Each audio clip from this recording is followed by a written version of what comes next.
I wanted to showcase another team that had relatively easy access. Currently, Drillbur is spawning in the wild, and of course, Melmetal can be found every 3 days with the Melmetal box.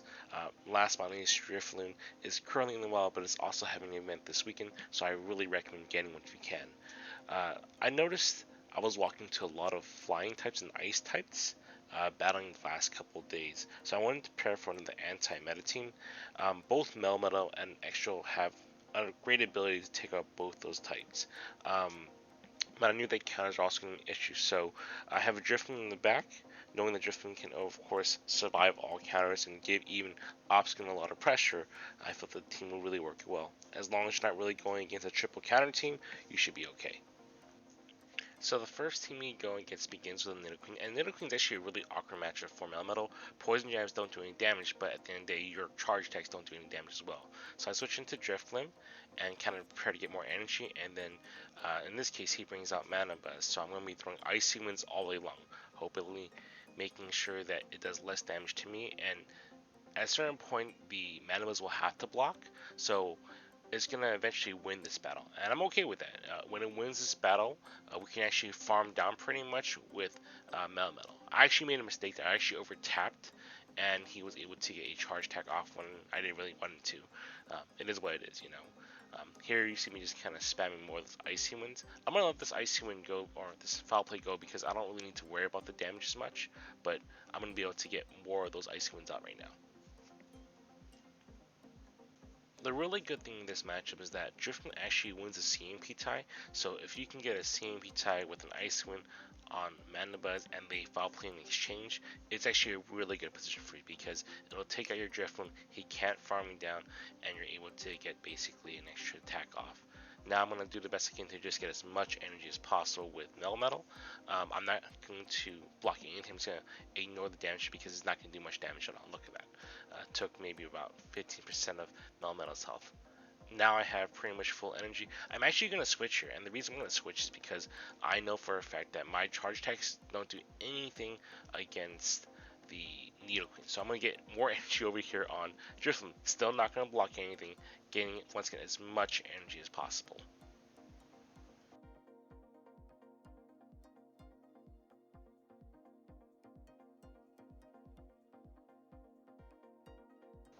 I'm literally going to farm down this Mana Buzz with Mudshots because I know it's not doing much damage and I want to have energy for, in this case, the upcoming Obscene. The good thing about Extra is that it has such a high attack that it wins a lot of your CMP ties. So I'm actually going to get 2 drill runs here before he gets to 1 cross chop, which means I have a shield for the upcoming Nidoqueen coming back with energy. With the Obscene out of the way, I can basically just fire up my drill run, block this poison thing, and go ahead and win the game.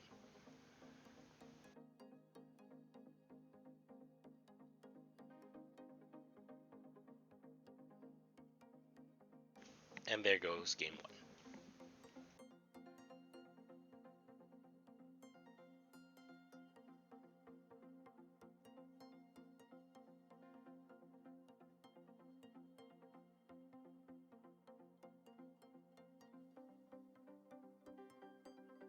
Casting, which I'm not super familiar with. I stay in and I try to basically double up my superpowers, getting ready to either A, charge it out, or B, get a superpower and then basically dip at this point. Unluckily for me, and I know this because I went through it, he actually CMP'd, which is actually really bad for me. I was planning to just use superpower and then dip, hopefully catch a weather ball on my Drifloon. But because my opponent is CMP ties, I'm actually just going to get a little more energy, get a super, and dip after this super because I know for a fact it isn't going to really be beneficial to stay in and just get water gun down. I actually make a mistake here. I miscount the amount of water guns he has. I think he only has weather ball over here, but he has a thunder, and it pretty much almost takes out my Drifloon, which the water gun finished the job actually. Comes back. Melmetal, I'm actually going to try to Thunder Shock again, which I do. And the reason is I want to basically get as much energy as possible for the next Pokemon coming out. Out comes the Dragology, and Dragology is actually really good for this team. It doesn't really have any play against me at the moment, so I'm basically going to just throw Rock Slice at this thing and try to maintain that shield pressure. So I know at this point I can just superpower the rest of the way. So I'm gonna superpower here just to either a kill or take a shield. It actually has a lot of energy, which isn't great. Either way, the superpower does the job. And then I'm gonna switch right away into my extra. And the reason I do this is because I don't want to fall behind energy of whatever comes out. If it's an Obstagoon, if it's in this case Mandibuzz, you just want to basically don't fall behind energy. With Mandibuzz, I can actually outpace it to a second charge move. So I'm gonna go ahead and save my energy or save my shield for the Melmetal just in case I need to farm it down with Thunder Shock. With the Rock Slides, it's gonna put enough damage down there that at the end of the day I can actually farm it down with a Melmetal at the end.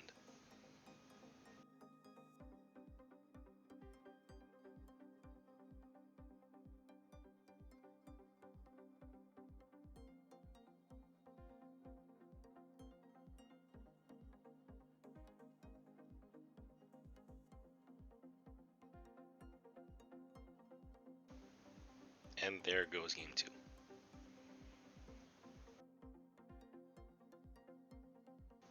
So in game three, I actually get a very favorable matchup. I get a Drifloon, and I know that if I can just dull rocks, I'm going to have a great day. I don't need to really worry too much over here. I'm getting good charge energy damage. Um, and on its side, it can't. If it baits me, I can ignore it.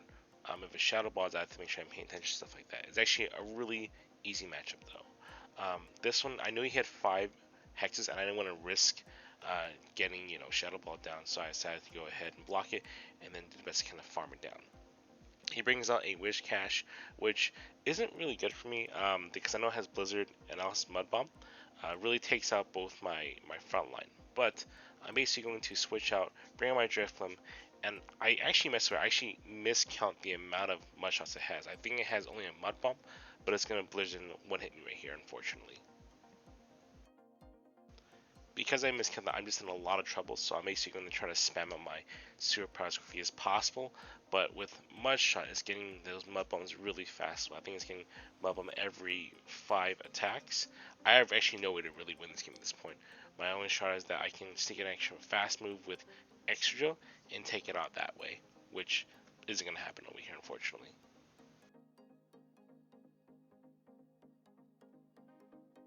With the Drifloon coming back, I know there's no way for me to win this game. It doesn't matter if it's Icy Wind or Shadow Ball. Either way, this ain't happening.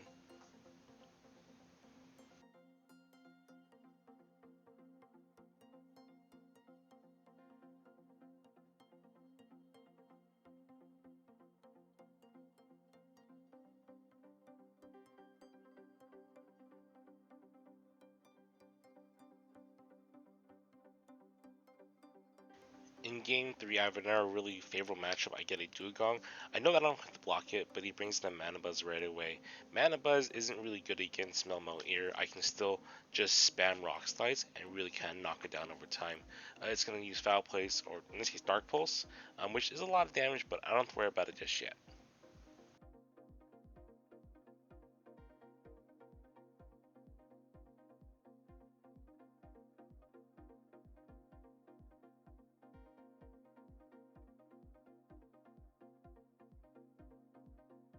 After landing that second rock slide, I know for the fact that I can punish farm down.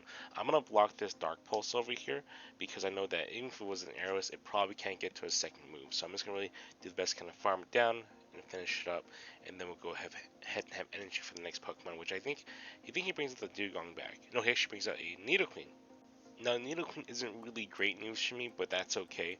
At this point, I'm just going to throw one superpower and then dip, just to get a little bit of chip damage. I want to save one superpower, though, for the Dewgong coming out.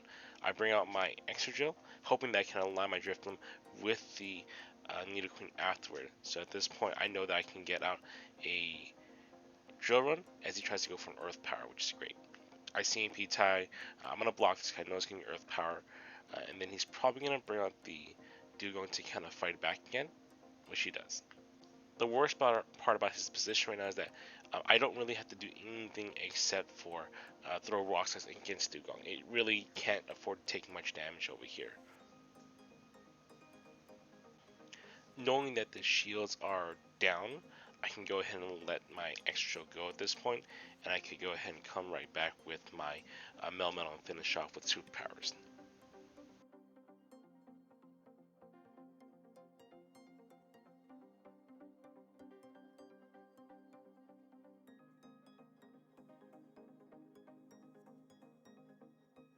with Dewgong gone, I can go ahead and secure a line at this point. I bring my Drifloon back out, and there's really not much that this Nidoqueen can do.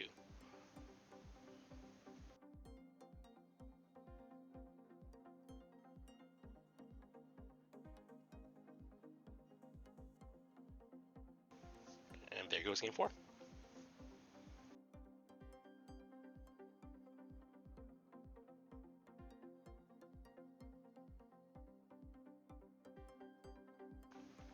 So in round 3, I see a Regirock. I think it's actually the first Regirock I've seen in the remix, but I know on my side, just like Registeel, all I have to do is basically get the superpowers up and ready to go.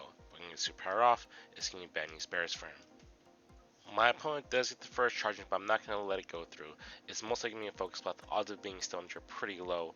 Actually, my opponent will actually be able to catch my superpower. Unfortunately, I didn't see it fast enough, and I couldn't do a rock slide instead.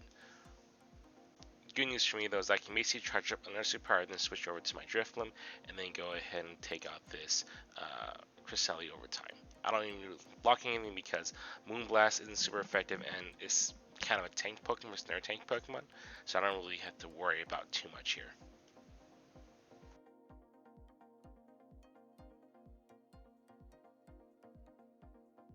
In my head, I'm thinking that the Regirock's going to come back right now and basically Stone Edge me, so I'm preparing to use my Shadow Ball, but instead he brings out a Pidgeot. I guess Pidgeot is a slightly better matchup for Drifloon just because I don't do any Hex damage, and I have to rely solely on Icy Winds.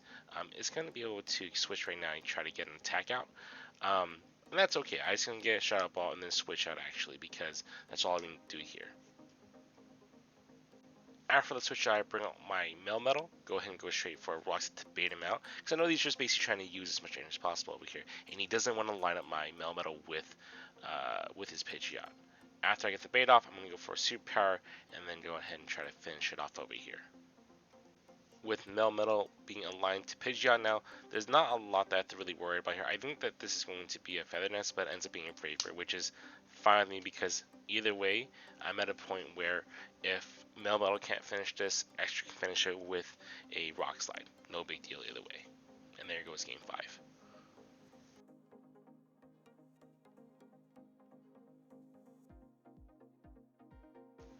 I hope you all enjoyed the video. If y'all want to try it out, go for it. Let me know what you think of the team in the comment section, and I hope you all have a great day.